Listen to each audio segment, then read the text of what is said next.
Pueblo, hace las últimas 3 semanas el Señor ha estado hablando a mi corazón de hacer un último llamado a las personas de la iglesia de Jesús para que retornen a casa. No los escuché. Es decir, no estamos hablando solo nuestra iglesia. Estamos hablando, yo soy una voz por su gracia, una voz apostólica al mundo. Y lo que se dice en el Rey Jesús, eso corre para Asia, África y por todos lados. Y el Señor me dijo, llama, haz un último llamado. Hay un último llamado para mi iglesia, para que regrese a mi casa. Solamente el 20% de la iglesia en el mundo, las estadísticas, regresó a la casa de Dios, al templo. Solamente, por su gracia, creo que nosotros estamos por encima del 50%. Sí, pero eso no está suficiente. Hay mucha gente que está ya viéndonos y Dios me habló de este llamado. Y el llamado es de yo como apóstol de Jesucristo, llamando a la iglesia en el mundo para que retorne a la casa de Dios. Eso es número 1. Esta es una alerta. Todos digan alerta. Es una alerta, es un clamor. Usted sabe que los clamores, hay clamor de niño, hay clamor de dolor. Pero este clamor es de Dios diciéndole a la iglesia, retorna a mi casa. Ya pasó 1 año y medio de la pandemia y hay un pueblo que todavía está allá.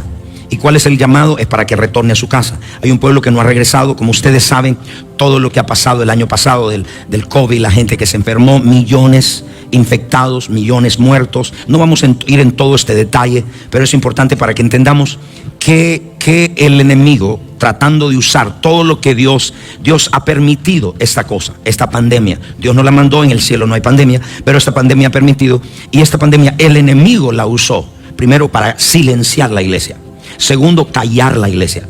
Y tercero, para cerrar la iglesia. En este momento, no en el mundo entero, en el mundo no tienen el privilegio que usted y yo tenemos de estar reunidos en su casa. Yo tengo mis hijos cubanos y mis hijos cubanos dicen, no, estamos cerrados hace meses.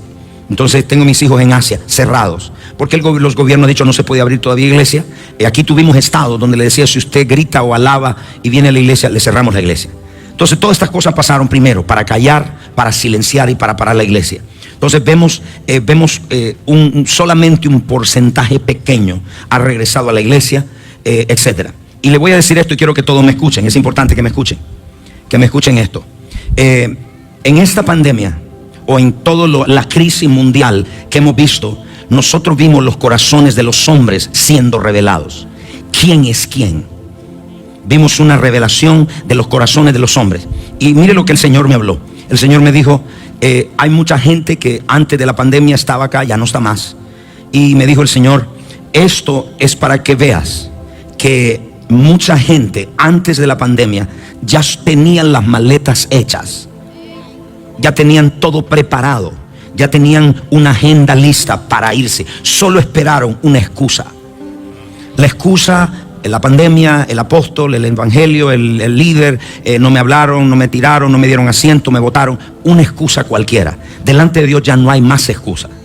Ya esta es la última palabra, ya no hay más excusa. Digan, no más excusa. Entonces, se le salió la agenda personal de repente. Después de la pandemia, Dios me llamó a ser profeta. ¿Ah, sí?